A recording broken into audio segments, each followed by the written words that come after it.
Alright, patch 5.5 Genshin Impact is going to be here pretty soon once again. Now this time around is pretty interesting because some of the character I really do enjoy having it here, especially with Xianyun, Xilonen, very popular. But of course, Varesa, our new character, is going to be here, not to mention Ian-san. She's a 4-star character, but it's also a very important decision to making that would definitely affect whether or not you'll be pulling on the first phase or not. Which is why, as usual, we're going to be having a video diving in depth into these characters to help you make the best choice when it comes to pulling. Varesa and Ian-san is basically going to be on the first phase, which many of us are excited. So if you're planning to swipe for pulling, then don't forget to check out Loot Bar. If you know me, I've been recommending you guys Loot Bar before, since you can always save almost a 23% on all of your top-ups with over 100,000 orders and so many good reviews at this point. And by the way, this also applies to PS5 and Xbox user who can place orders through Loot Bar. You can be sure that Loot Bar is trustworthy. Here you can see my order receipts of all of my top-ups that I have done. So guys, be sure to check out Loot Bar through the link in my description, as it can be a great way for you to save your money, especially if you are topping up a large amount.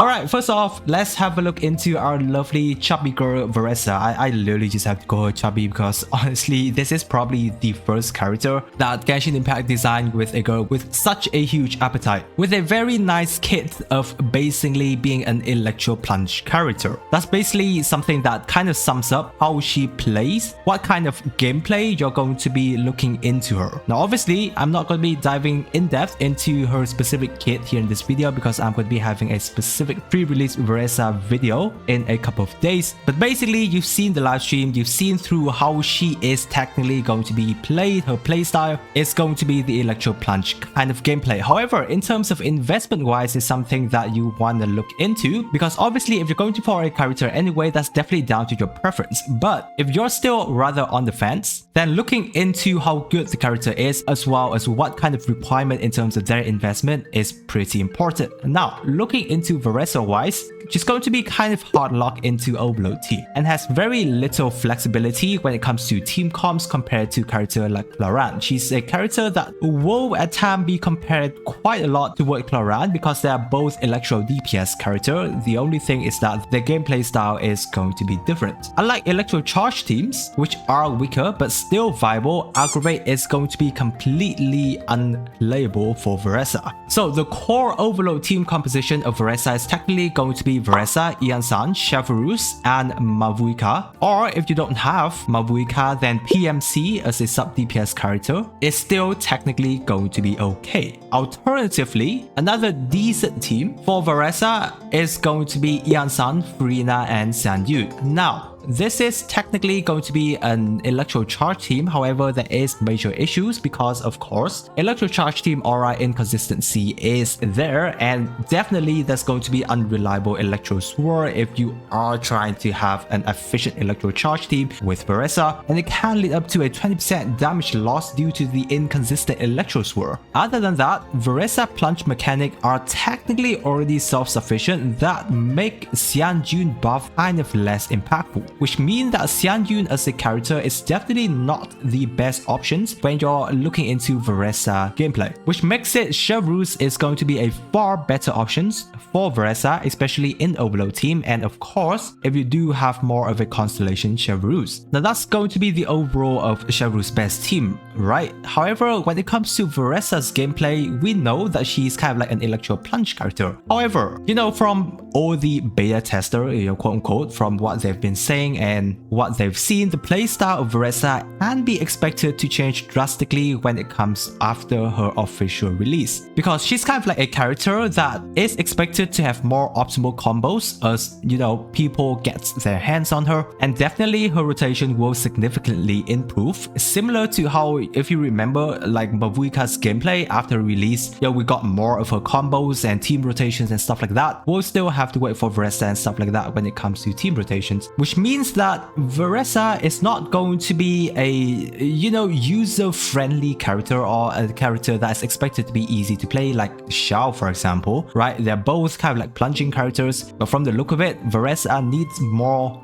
combos and dive in depth after her official release to know what's going to be the best way of using her. Now, if you're wondering how good Varesa is potentially going to be, from the look of it, and in the current point of the beta, she's not going to be on the top tier level of Melt and Vaporize team. She's going to be considered as a strong electro DPS, yes, but may potentially not going to be expected to compete with top tier character like Mavuika or even Cloran, simply because Cloran has access to more team versatility. The major lack of flexibility when it comes to Varesa team comp, especially she's kind of like, again, hard locked into overload teams, but still her power level will still be comparable to what, Kinish and Cloran at times, which means yes, she is expected to be a strong character. So therefore, if you're still wondering whether, you're looking into Varesa, you're thinking about it, and Varesa is going to be a decent choice for you if you want a strong overload DPS, though her team is constrained toward characters such as Ian San and Chevrus, which technically, again, it is also a hard lock toward those characters, because without them, especially when you kind of need their constellation as well, if you look at it, technically speaking, it's not too cheap of a team comp for you to build, though we already know that Ian San is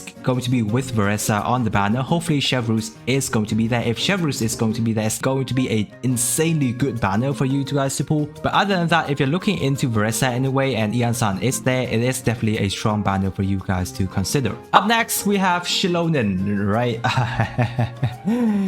Yeah, is there anything more for me to say about Xilonen? She's just the overall best support character in the whole entire game at this point. She has insanely good buffing from both of her resistant shred as well as in the Cinder City set. She has access to healing, especially when it comes to Natlin characters. She has the ability to actually trigger 2 Night Soul bursts for you guys for Natlin characters, especially when it comes to the fact that her buffing capability is very easy to manage. You just have to basically cast your burst, press your E skill and 2 normal attack, and you're basically set to go for Xilonen, which is a very comfy character. Moreover, she's absolutely a free-to-play character. You don't need to invest even into her weapons, right? The Favonius sword is more than good enough for her. Also, when it comes to artifacts building, the only thing you need is a Cinder City set. You don't even need to manage her specific artifacts stats, because, well, technically the only thing she would need at that point is going to be energy requirement, unless you're looking into a damaging Xilonen, which basically I think like 90% of us aren't going to be building her like that, which makes it an overall very good pooling value character on this specific patch. Now, obviously there are downsides toward her when it comes to, she's not, again, a Nemo character, so yeah, she doesn't have to VV shredding, but also she doesn't have access to grouping like Kazuya, so Kazuya still has its own value when it comes to grouping enemies whenever you're needed, and especially when it comes to shield breaking content, Kazuya is still going to be the better character over Xilonen at that point. But overall, when it comes to buffing capability support, they are technically on the same level, with Xilonen a lot easier for you guys to use. So yeah, she's definitely going to be on the pooling list of everyone. Now, the more important thing I want to discuss is going to be the constellations, because many of you may actually look into that. There isn't too much when you're looking into C1. However, when you're starting to touch your C2, yeah, this looks pretty tempting, which of course it is, and it does help your team pretty well. However, the value can be questionable depending on the team that you're going to be using. Overall, from the look of it, Hydro character at a C2 Xilonen is going to be getting the most buff. Cryo, we haven't been using Cryo character for a pretty long time, so unless we have a new Cryo character returning, that is again not going to be used in any time soon. And of course, Electro, yeah, just one of the worst when it comes to value here. When it comes to fun gameplay for Electro character, that's going to be good with the C2 Xilonen, but other than that, it's not really that good. And Pyro and Geo, I think it's fine. So you will have to consider whether you're trying to get up to a C2 constellation for just a Xilonen, or you're rather that try to wait for Mavuika and more Sitlali, right? Especially if you do get up to a Sitlali constellation all the way to C2. Overall, Sitlali C2 is an insanely good character that has the ability to further improve your best team, because again, Melt and Vaporize team is dominating the server at the current point. So that's something you also want to think about, especially when Sitlali also has the potential to be returning soon alongside with Mavuika, as this already has been a number of patches. Other than that, we have Xianyun. Yes, a interesting character. Xianyun is kind of like, I wouldn't say really want to, emphasize it, but it feels a bit like a trap, right? When Varesa is like right next to Xianyun, and she is a plunging character, character, where Xianyun is the character that buff plunging damage. And yes, if you want to, as I've mentioned before, Xianyun has the potential to be pretty decent on Varesa team. However, it's not a must pull Xianyun for Varesa, which is a nice thing so that you don't have to be pushing yourself to actually pull 2 5-star character in a single patch. Now looking at it, at the current point, there is very, little number of character that can make use of Xianyun very well, and that is only Xiao, Garming. If you look into it, that's going to be other than Hu Tao, and if you're forcing it,